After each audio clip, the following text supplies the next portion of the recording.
बच्चे आज जो हम अपना नेक्स्ट चैप्टर स्टार्ट कर रहे हैं वो है आपका मोशन। क्या है? मोशन। बच्चे मोशन को पढ़ने से पहले हम पहले कुछ छोटी छोटी ऐसी चीजें देख लेते हैं जिनको रिलेट करके आपको इजीली समझ आ जाएगा। ठीक है। अब बच्चे देखो, एक ट्री है। ठीक है, ये एक ट्री है। अब ट्री जो है बच्चे वो क्या होता है? फिक्स्ड होता है अपनी प्लेस पे। ठीक है, अगर हम ट्री की बात करें तो आपको पता है ट्री क्या होता है कि स्टेशनरी होता है। स्टेशनरी मतलब कि वो मूव नहीं कर सकता, है ना। स्टेशनरी का मतलब क्या होगा? मूव नहीं कर सकता, वो एक ही जगह फिक्स्ड रहेगा। इसी तरह अगर हम और एग्जांपल लें, बिल्डिंग्स की ले लो आप। ठीक है, बिल्डिंग्स की ले लो आप, टेलीफोन पोल्स की ले लो। ठीक है, ये टेलीफोन के जो टावर्स लगे होते हैं वो सब चीजें ले लो जो क्या है आपकी फिक्स्ड है। ये क्या है? एक ही जगह पे फिक्स्ड रहती है ना। हम इनको एक जगह से दूसरी जगह पे मूव नहीं कर सकते, राइट। अगर हम बात, ये थी वो चीजें जो एक जगह पे फिक्स्ड रहती हैं। क्लियर बच्चे? अगर हम बात करें वो चीजें जो मूव करती हैं, मतलब जो स्टेशनरी नहीं रहती हैं, जो फिक्स नहीं होती हैं एक जगह पे, वो कौन सी होती हैं बच्चे आपकी जो मूव करती हैं? फॉर एग्जाम्पल ह्यूमन बीइंग, है ना। हम लोग क्या है एक जगह से दूसरी जगह पे मूव कर सकते हैं। आप ये एनिमल्स, बर्ड्स, ठीक है, उसके बाद कार, बसेस, ट्रेन, एयरप्लेन, ये सब, ये कौन सी चीजें बच्चे? इसी तरह और भी बहुत सारी ये कौन सी चीजें हैं जो क्या करती हैं? मूव करती हैं, जिनमें क्या होती है? मूवमेंट होती है। ठीक है, वो चीजें बच्चे जो आपकी मूवमेंट करती हैं। ठीक है। ये कौन सी एग्जांपल्स है? ये कौन सी चीजें मैंने आपको बताई बच्चे? ये वो चीजें हैं जो क्या करती हैं? मूव करती हैं from one place to another. Move from one place to another, they are not stationary. Okay, stationary कौन सी चीज हुई? जैसे building, telephone pole, sorry not phone, it's pole. Clear? And tree, ये सब, ये जो ऊपर वाली एग्जांपल्स हैं बच्चे, ये वो हैं जो फिक्स्ड रहती है अपनी एक ही जगह पे। और ये वो एग्जांपल है जिनमें क्या होती है? एक कोई मूवमेंट होती है। ठीक है, अब बच्चे और एग्जांपल्स देखते हैं पहले, सो दैट आपका एक बेस रेडी हो जाए। बच्चे आप देखो कि एक मैन है, वो क्या कर रहा है? फॉर एग्जाम्पल ये रोड है। ठीक है, ये कोई रोड है, तो एक मैन क्या है? वो क्या कर रहा है? यहाँ पे मूव कर रहा है, राइट। ये एक मैन है, ये क्या कर रहा है? यहाँ पे मूव कर रहा है, रोड पे क्या कर रहा है? मूव कर रहा है। और क्या है? बर्ड्स जो है वो क्या कर रहे हैं? फॉर एग्जाम्पल ये स्काई है, यहाँ पे क्या है आपके? बर्ड्स जो है वो मूव कर रहे हैं। ठीक है, या फिर आप देख लो कि कोई फिश है, ये वाटर है, और यहाँ पे कोई फिश क्या है बच्चे? फिश क्या है? स्विम कर रही है। क्लियर? इसी तरह बच्चे जो बॉडी की मूवमेंट होती है ना, the movement of the body, उसको क्या बोलते हो?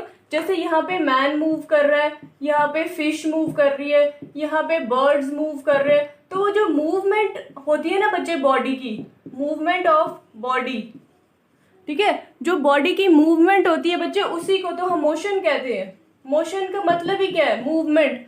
किसी चीज में मूवमेंट होना मतलब उसमें मोशन का होना।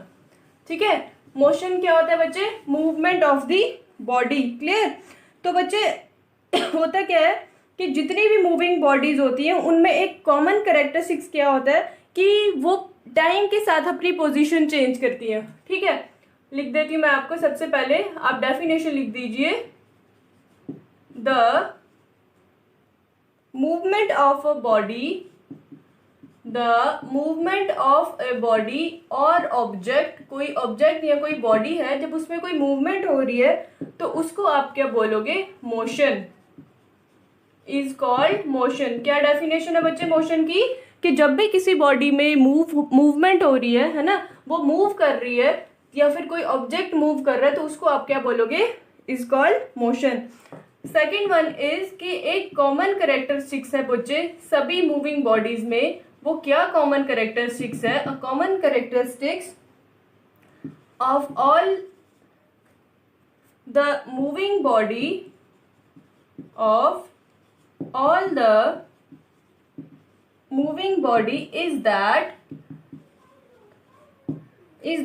they change their position, they change their position with time, they change their position with time। अब बच्चे इस चीज का क्या मतलब हुआ, ये चीज समझिए आप कि मूविंग बॉडीज जितनी भी हैं, चाहे वो ह्यूमंस हैं, एनिमल्स हैं, बर्ड्स हैं, उन सब में एक चीज कॉमन क्या है बच्चे कि वो अपनी पोजीशन टाइम के साथ चेंज करती हैं। ठीक है, अपनी पोजीशन टाइम के साथ चेंज करने का बच्चे क्या मतलब हुआ, आप उस चीज को समझते हैं। ठीक है, चलिए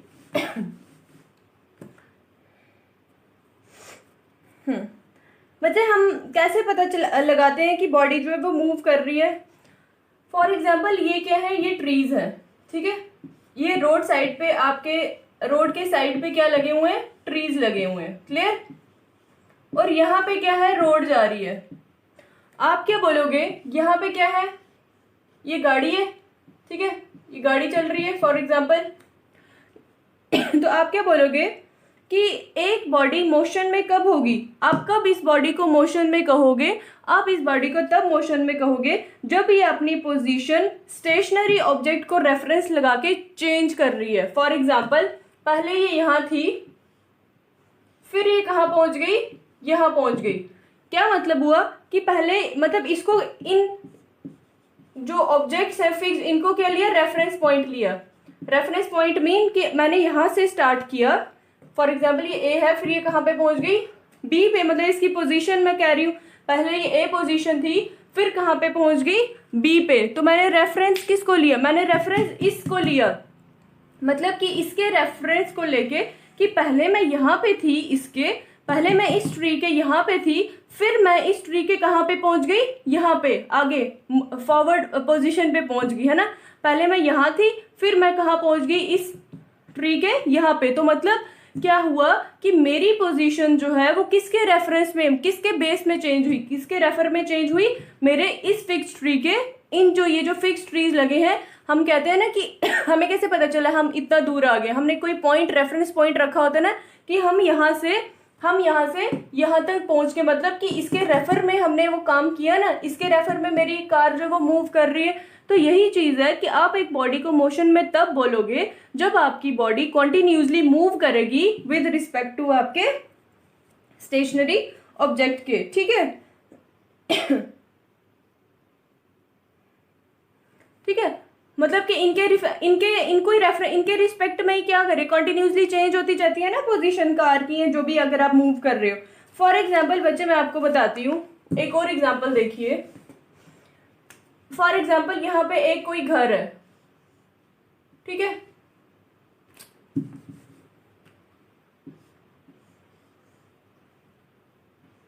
फॉर एग्जाम्पल यहाँ पे क्या है आपका, एक कोई घर है। ठीक है, ये एक घर है कोई, और इसी के साथ क्या है, एक ट्री है, ये हाउस है एंड ये ट्री है, और ये दोनों क्या है बच्चे, स्टेशनरी ऑब्जेक्ट।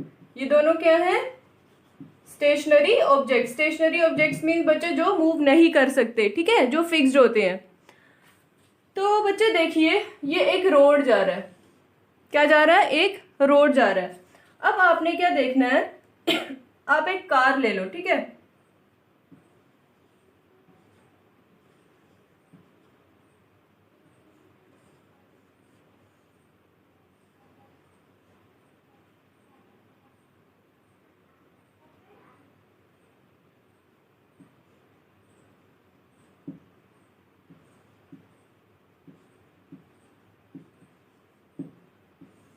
ठीक है, ये आपने क्या ले ली, एक कार ले ली।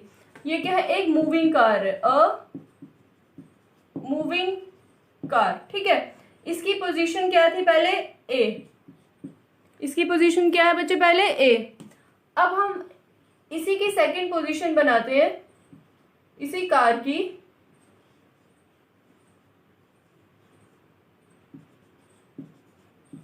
ठीक है, चलिए अब बच्चे, सॉरी, अब आप देखिए, आपको डायग्राम से क्या पता चल रहा है?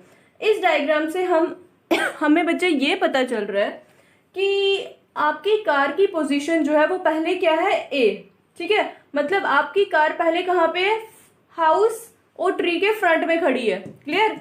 स्टेशन मतलब कि स्टार्टिंग इसकी कहाँ से हो रही है कि कार कहाँ पे खड़ी है, सबसे पहले हाउस एंड ट्री के अपोजिट में। क्लियर? फिर एक पर्टिकुलर टाइम पे कहाँ पे खड़ी है, in front of house and tree. ठीक है बच्चे, इस केस में क्या है, आपका जो हाउस और ट्री है वो स्टेशनरी ऑब्जेक्ट है, बिल्कुल। और आपने इस टाइम क्या लिया हुआ है, रेफरेंस पॉइंट किसको लिया हुआ है, इनको, कि मैं कहाँ पे खड़ा हूं, इसके अपोजिट। किसके अपोजिट? अपने स्टेशनरी ऑब्जेक्ट्स के। तो बच्चे आप 5 सेकंड के बाद क्या देखोगे कि आपकी जो कार है कहाँ पे, जैसे ये मूव करेगी आप देखोगे कि 5 सेकंड में आपकी कार कहाँ पे चली गई है, बी पॉइंट पे। बी पॉइंट का मतलब कि हाउस एंड ट्री से फार अवे। अब कहाँ, इसके अपोजिट है ये? बिल्कुल भी नहीं। अब ये कहाँ पे है, इससे दूर है स्टेशनरी ऑब्जेक्ट्स के। तो इसका क्या मतलब हुआ कि जो कार की पोजीशन है बच्चे वो कंटिन्यूसली चेंज होती रहती है विद रिस्पेक्ट टू इसके रिस्पेक्ट में। अब ये कहाँ पे है, बिल्कुल दूर। पहले ये बिल्कुल पास था, जैसे जैसे उसने अपनी पोजीशन चेंज की अभी से ये दूर जाते जा रहा है। तो मतलब मैं रेफरेंस किसको ले रही हूँ, हाउस एंड ट्री को। तो इसलिए आप क्या बोलोगे कि जब कोई कार आपकी मूव कर रही है, मूव करने का मतलब कि आपकी कार जो वो कहाँ पे है, आपकी कार जो है वो बच्चे इन मोशन है। ठीक है, your car is in motion. Clear कि कार क्या है बच्चे, आपकी मोशन में है। जब भी कोई कार मूव कर रही है, कोई भी चीज, किसी भी चीज में ऑब्जेक्ट है या बॉडी है, उसमें अगर मूवमेंट हो रही है, कोई भी बॉडी ऑब्जेक्ट मूवमेंट कर रहा है, तो उसका मतलब कि वो बॉडी या वो ऑब्जेक्ट किस में है, मोशन में है। मोशन का मतलब ही है बच्चे मूवमेंट। ठीक है, क्लियर? अब ये क्या है, ये पेन है ना, ठीक है, मार्कर है। अब ये मेरे हैंड में है, तो ये क्या है, किस में इस टाइम, रेस्ट में है। जैसे मैं इसको मूव करूंगी, ये मैं इसको मूव कर रही हूं, तो ये क्या है, मोशन में है। तो मूवमेंट ऑफ द बॉडी को क्या कहते हैं, मोशन। क्लियर? आई होप यहां तक आपको मोशन का क्लियर हुआ होगा। अगर हम पेंडुलम की बात करें बच्चे, पेंडुलम जब स्विंग करता है बैक एंड फोर्थ में, है ना, पेंडुलम जब बैक एंड फोर्थ में स्विंग करता है वो भी किस में होता है, मोशन में। क्यों? क्योंकि वो ऑब्जेक्ट क्या कर रहा है, उसमें मूवमेंट हो रही है। जैसे आप स्विंगिंग झूला, है ना, झूला जो होता है, जब आप वो लेते हो, स्विंग करते हो, तो उस टाइम भी क्या होता है, आपका यही चीज होती है, मूवमेंट होती है, मतलब मोशन में होता है। क्लियर? अब बच्चे देखो, अगर आपकी बॉडी जो है वो फास्ट मूव कर रही होती है, ठीक है, अगर आपकी कोई बॉडी है वो फास्ट मूव कर रही होती है, तो उसकी जो मूवमेंट या मोशन होती है ना, हम उसको इजीली ऑब्जर्व कर लेते हैं। क्या कर लेते हैं, उसको इजीली ऑब्जर्व कर लेते हैं। किसको, मोशन को, या फिर जो उसमें मूवमेंट हो रही होती है ना। अगर कोई बॉडी फास्ट फास्ट मूव कर रही है तो उसको डिटेक्ट करना कि मतलब वो मोशन में है या नहीं, उसको मोशन को ऑब्जर्व हम इजीली कर सकते हैं। कब, जब बॉडी फास्ट होती है। अगर बच्चे आपकी कोई बॉडी है वो स्लो मूव कर रही है ना, बड़ी स्लो मूव कर रही है, तो उसको थोड़ा ऑब्जर्व करना टफ हो जाता है। फॉर एग्जाम्पल, आपको पता है आपकी घड़ी में क्या होता है, आपकी घड़ी में क्या होता है, ठीक है आपको बड़ा पता है कि आपकी वॉच में 3 हैंड्स होते हैं। वॉच में क्या होते हैं, पढ़ा होगा आपने, पता भी होना चाहिए आपको। वॉच में 3 हैंड्स होते हैं, कौन कौन से? एक होता है बच्चे आपका सेकंड हैंड, जो आपको सेकंड्स बताते हैं, जो नीडल्स होती हैं वो, उनको हैंड्स कहते हैं ना। तो एक होता है मिनट हैंड, जो मिनट्स बताते हैं। और थर्ड होता है बच्चे आर हैंड, जो आपको आर बताते हैं कि कितना आर हुआ। क्लियर? अब बच्चे जो आपकी सेकंड हैंड होती है वो थोड़ी फास्ट फास्ट चलती है ना, पूरे डायल के राउंड मूव करती है। तो वो क्या होता है, आपको सेकंड हैंड जो होती है वो थोड़ी फास्ट मूव करती है, तो आप उसको इजीली ऑब्जर्व कर लेते हो कि उसमें मोशन हो रहा है। ठीक है, तो बच्चे जो मिनट हैंड या फिर जो आर हैंड होती है वो क्या होती है, इसको तो आप कर लेते हो ऑब्जर्व क्योंकि वो थोड़ी फास्ट होती है। लेकिन जो आपकी मिनट हैंड होती है, या फिर आप बोल सकते हो कि जो आपकी आर हैंड होती है, उसको थोड़ा ऑब्जर्व करना, इन दोनों को ऑब्जर्व करना थोड़ा टफ हो जाता है। क्यों? क्योंकि ये बिल्कुल स्लो मूव करती है, तो आपको पता ही नहीं चलता कि कब उन्होंने मूव कर लिया। ठीक है, तो तो आपको क्या करना है कि बड़ा उस पर मतलब ध्यान लगा के उसको चेक आउट करना पड़ता है कि minute hand and hour hand जो वो कैसे कैसे मूव कर रही है। इसी तरह क्या होता है बच्चे, इसी तरह आप कह सकते हो कि जब आपकी बॉडी मूव करती है तो वो अपनी पोजीशन विद टाइम चेंज करती है। ठीक है, अब बच्चे मोशन ऑफ बॉडी को और स्टडी करने से पहले हमें अपनी कुछ टर्म्स हैं उनके बारे में पता होना जरूरी है। वो कौन सी टर्म्स हैं? एक है बच्चे आपका डिस्टेंस, कि डिस्टेंस क्या होता है। नंबर 1 इज डिस्टेंस पता होना चाहिए and your number 2 is displacement. Number 1 is distance and the number 2 is displacement. ठीक है, अब बच्चे देखिए डिस्टेंस और डिस्प्लेसमेंट क्या होता है। ठीक है, चलिए सपोज, चलिए बच्चे फॉर एग्जाम्पल ये एक पॉइंट है ए, ठीक है, और एक पॉइंट है सी, एक पॉइंट है आपका ए, ठीक है। एक मैन है वो कहाँ पे रहता है? पॉइंट ए पे, और उसको कहाँ पे पहुंचना है? पॉइंट सी पे। बट उसको पॉइंट सी में पहुंचने से पहले अपने एक फ्रेंड को मिलना है जो है आपका बी पॉइंट। बी पॉइंट पे उसका फ्रेंड है, एक मैन है, वो कहाँ रहता है? ए पॉइंट पे। उसको रीच कहाँ पे करना है? यहाँ पे सी पॉइंट पे। बट उसको पहले कहाँ पे जाना है? अपने फ्रेंड से मिलने जाना है। कहाँ पे? बी पॉइंट पे। तो वो मैन कैसे जाएगा? पहले जाएगा बी के पास, फ्रेंड से मिलेगा, फिर कहाँ जाएगा? सी के पास। ठीक है, यहाँ से यहाँ जाने के लिए उसने कवर किया 5 किलोमीटर, फिर बी से सी में जाने के लिए कवर किया उसने 3 किलोमीटर। ठीक है, तो उसने मैन कैसे गया? कौन से पाथ के अराउंड गया? वो गया ए बी एंड सी। कौन सा पाथ उसने लिया बच्चे? सी तक पहुंचने के लिए ए बी एंड सी। तो बच्चे आप देखो, तो बच्चे उसने कौन सा पाथ कवर किया? ए बी एंड सी। ठीक है, ये क्या है बच्चे? Actual path. इसको क्या बोलोगे आप? एक्चुअल पाथ जो आप इस मैन ने कवर किया वो है आपका A B and C. So, distance traveled by a body is the actual path, is the actual length of the path covered by the moving body irrespective of the direction in which of the body travels। बच्चे देखो, जो आपका distance होता है ना, distance जो है वो क्या होता है? डायरेक्शन पे डिपेंड नहीं करता। ठीक है, मतलब एक पर्टिकुलर डायरेक्शन को फॉलो नहीं करता वो, कि जैसे उसने अगर सी पे जाना है तो वो डायरेक्ट इसको फॉलो करेगा। नो, वो क्या करेगा? एक्चुअल पाथ कवर करेगा। ठीक है, जैसे इसने कौन सा पाथ कवर किया? ए बी एंड सी। तो ये क्या है? डिस्टेंस कितना आ गया आपका? कितना डिस्टेंस उसने कवर किया? पहले 5 किया, फिर 3 किया, कितना हुआ? 8। ठीक है, टोटल कितना हो गया बच्चे? 8 किलोमीटर जो है उसने कितना किया? कवर किया। ये क्या है आपका? डिस्टेंस। ठीक है, मतलब कि बच्चा डिस्टेंस क्या होता है कि जितना उसने पाथ कवर किया, ठीक है, जितना उसने क्या किया?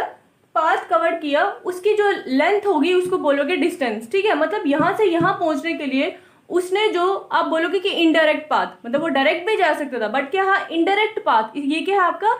इनडायरेक्ट पाथ जब उसने फॉलो किया उसको आप क्या बोलोगे? डिस्टेंस। अब डिस्प्लेसमेंट क्या होता है बच्चे? जो डिस्प्लेसमेंट होता है उसको आप बोलते हो शॉर्टेस्ट डिस्टेंस। ठीक है, मतलब कि इनिशियल पोजीशन से फाइनल पोजीशन तक पहुंचने के लिए जितना शॉर्टेस्ट डिस्टेंस कवर करोगे उसको आप क्या बोलोगे? अब देखो, ए से सी पहुंचने के लिए ये डायरेक्ट डायरेक्शन, पर्टिकुलर डायरेक्शन में फ्लो किया, मतलब फॉर एग्जांपल ये 4 किलोमीटर है। ठीक है, तो इसने क्या किया? ए ने अब 2 तरीके से गया ना, ए सी पे जाना है, ए ने सी पे जाना है। एक बार उसने किया इनडायरेक्ट पाथ फॉलो, वो था, उसको क्या बोलोगे आप? डिस्टेंस। अब डायरेक्शन, एक पर्टिकुलर डायरेक्शन में जब वो मूव करेगा, ठीक है, एक पर्टिकुलर डायरेक्शन में जब मूव करेगा मतलब initial point two direct final position पे पहुंचेगा, और इसको आप क्या बोलोगे? Shortest path, shortest distance. ठीक है, शॉर्टेस्ट पाथ को जब वो कवर करेगा अपनी इनिशियल पोजीशन से फाइनल पोजीशन तक पहुंचने तक, उस शॉर्टेस्ट पाथ को आप क्या बोलते हो? डिस्प्लेसमेंट। ठीक है, ये डिफरेंस होता है आपका डिस्प्लेसमेंट एंड डिस्टेंस के बीच में। चलिए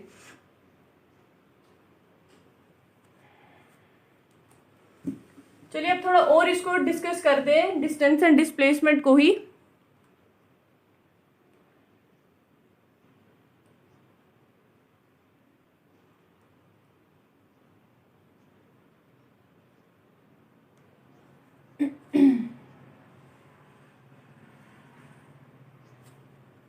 डिस्टेंस का लिखते हैं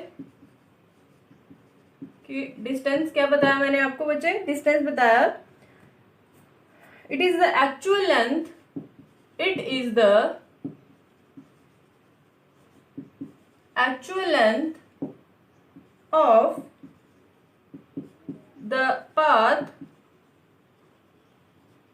covered by a moving body, actual length of the path which is covered by the moving body बच्चे, irrespective of direction। ठीक है, ये डायरेक्शन पे डिपेंड नहीं करता जो आपका डिस्टेंस है, irrespective of the direction in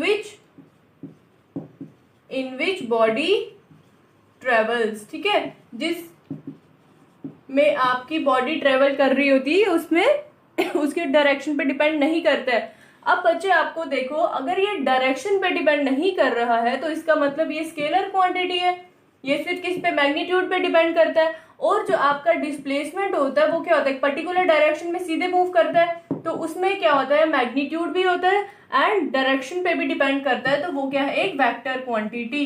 ठीक है, स्केलर क्वांटिटी वो क्वांटिटी होती है जो सिर्फ मैग्नीट्यूड डिपेंड करती है एंड जो डायरेक्शन एंड मैग्नीट्यूड पर दोनों पे डिपेंड करती है, उसको आप क्या बोलते हो, डिस्प्लेसमेंट। ठीक है, अब बच्चे जो डिस्प्लेसमेंट होता है ना,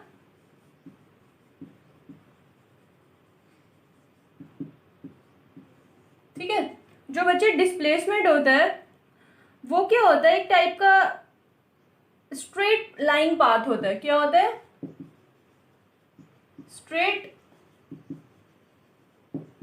लाइन पाथ बिटवीन को मैं ऐसे लिख रही हूं, B/W, between initial and final point, between initial and final position. ठीक है, कि जो आपका बच्चा डिस्प्लेसमेंट होता है ना, जैसे ये एक इनिशियल पॉइंट है और ये एक फाइनल पॉइंट है, तो अगर आपने इनका डिस्प्लेसमेंट निकालना होगा तो वो कैसे निकलेगा, पोजीशन 2 माइनस पोजीशन 1। ठीक है, पोजीशन 2 माइनस पोजीशन 1 करोगे तो आपका क्या निकल जाता है, डिस्प्लेसमेंट निकल जाता है।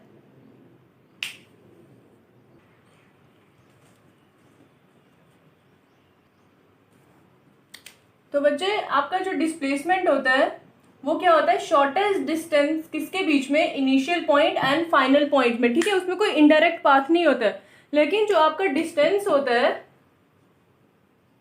ठीक है, लेकिन जो आपका बच्चे डिस्टेंस होता है वो क्या होता है, आपका actual length of indirect path. इसमें क्या होता है, डायरेक्ट पाथ नहीं होता, इसमें इनडायरेक्ट पाथ होता है। ठीक है, मतलब एक पॉइंट ये है, एक पॉइंट ये है ए, और ये फॉर एग्जांपल सी है, ठीक है, या फिर बी है, तो ये क्या करेगा, यहाँ यहाँ यहाँ यहाँ यहाँ से जाके फिर बी पे पहुंचेगा। तो जितना इसने ये इनडायरेक्ट पाथ, ये क्या इनडायरेक्ट ही है ना, जितना इसने ये इनडायरेक्ट पाथ कवर किया इसको आप बोलोगे डिस्टेंस। क्या बोलोगे, डिस्टेंस।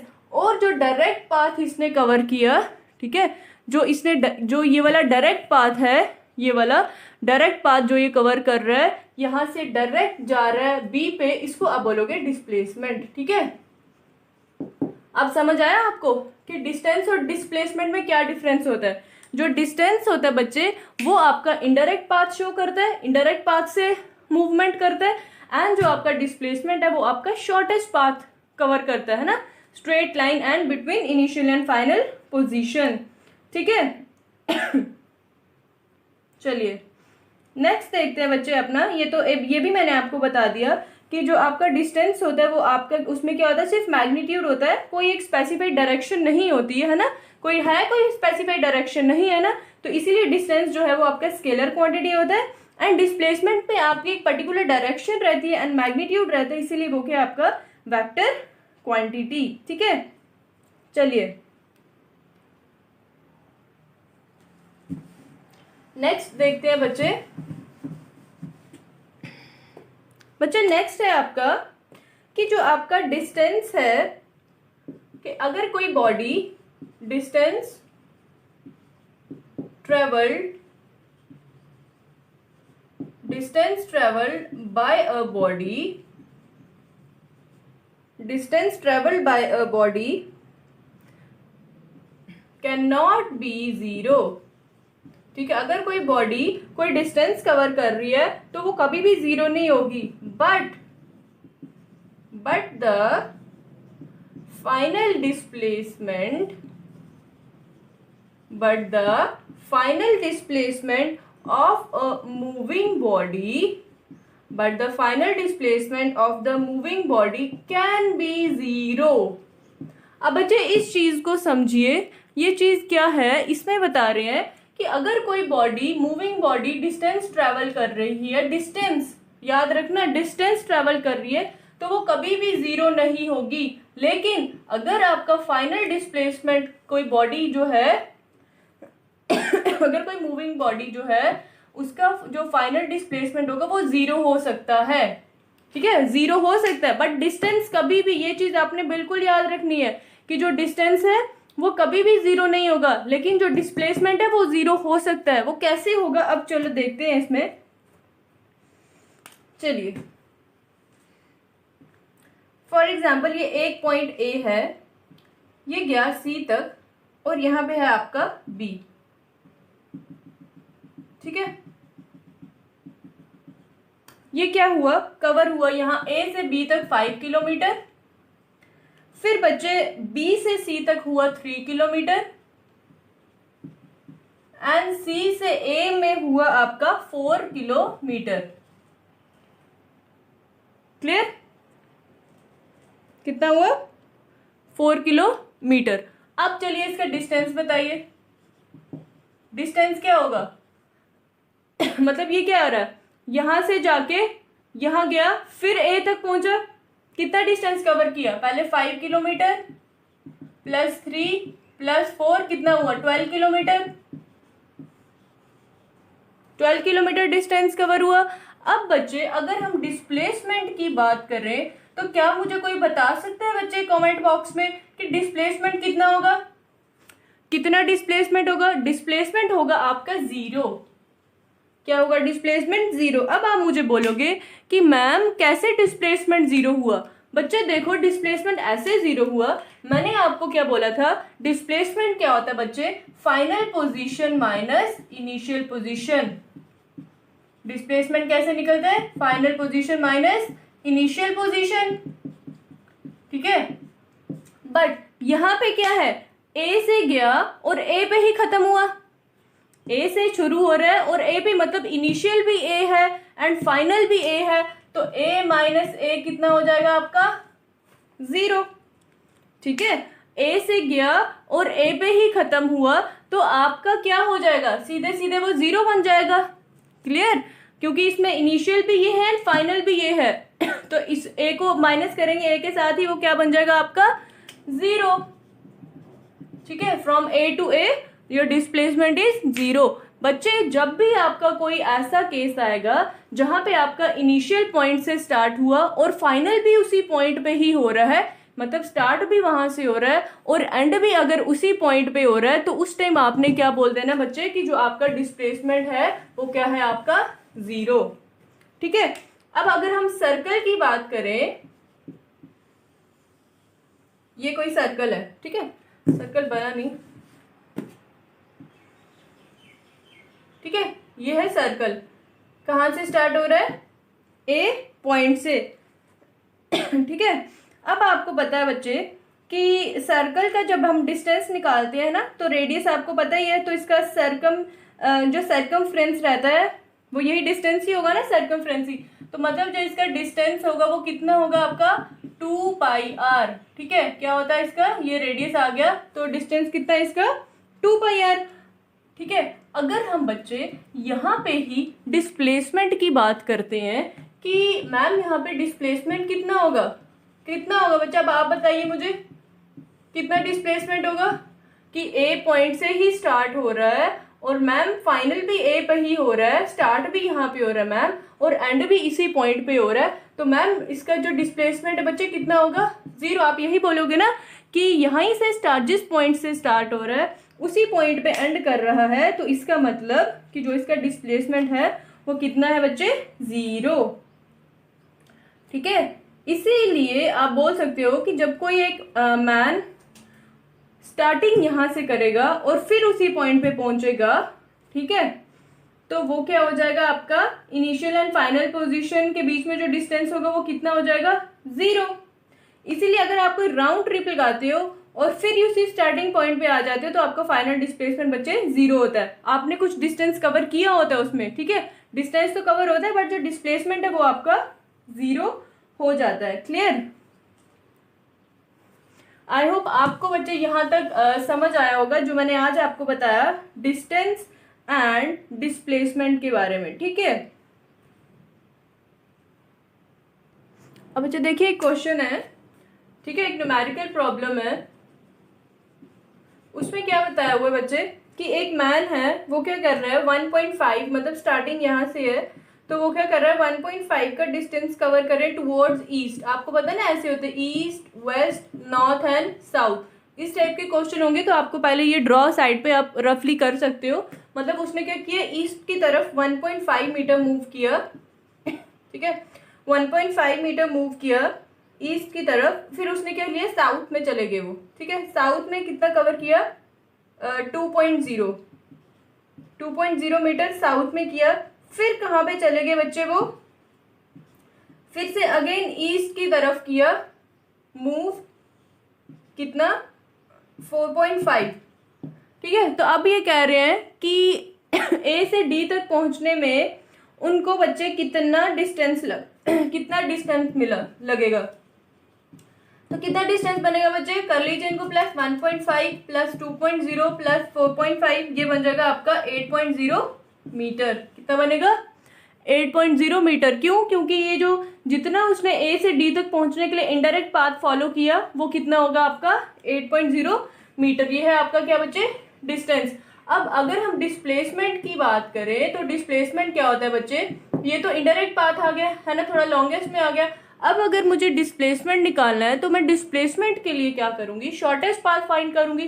तो मैं क्या करूंगी, स्केल लूंगी और उसको कहाँ पे मेजर कर लूंगी, इसके साथ शॉर्टेस्ट पाथ मैं यहाँ पे बना दूंगी, ठीक है, मतलब यहाँ से लेके फॉर एग्जाम्पल ये है डी, तो यहाँ से लेके यहाँ तक पहुँचने में मुझे कितना लगेगा डी, ठीक है, यहाँ से लेके यहाँ तक पहुँचने में मुझे कितना लगा, मतलब मैंने शॉर्टेस्ट पाथ ड्रॉ कर दी यहाँ पे ए से डी डायरेक्ट। शॉर्टेस्ट पाथ क्या होता है आपका, डिस्प्लेसमेंट ही होता है ना। तो डिस्प्लेसमेंट जब मैं यहाँ से एक लाइन ड्रॉ कर लूंगी फिर मैं इसको मेजर करूंगी स्केल के साथ, तो आप देखोगे वो कितना बन जाएगा आपका 6.3 सेंटीमीटर, ठीक है।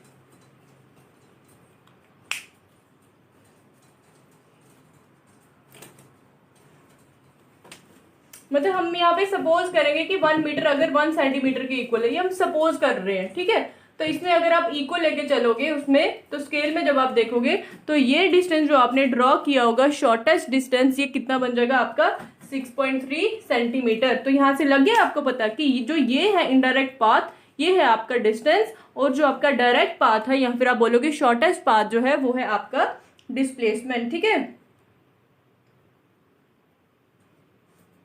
बच्चे जब भी आपकी कोई बॉडी जो है वो जिगजैग पाथ में मूव करती है ना, तो आपने क्या बोलना है कि जब जो उसका फाइनल डिस्प्लेसमेंट होगा वो हम कैसे लेते हैं, स्टार्टिंग पॉइंट और एंड पॉइंट को ज्वाइन करके और एक स्ट्रेट लाइन ड्रॉ कर देते हैं, ठीक है, जब भी आपकी कोई बॉडी जिगजैग पाथ में मूव करती है। चलिए बच्चे आज यहीं तक रखते हैं। आई होप आपको यहाँ तक समझ आया होगा। Thank you.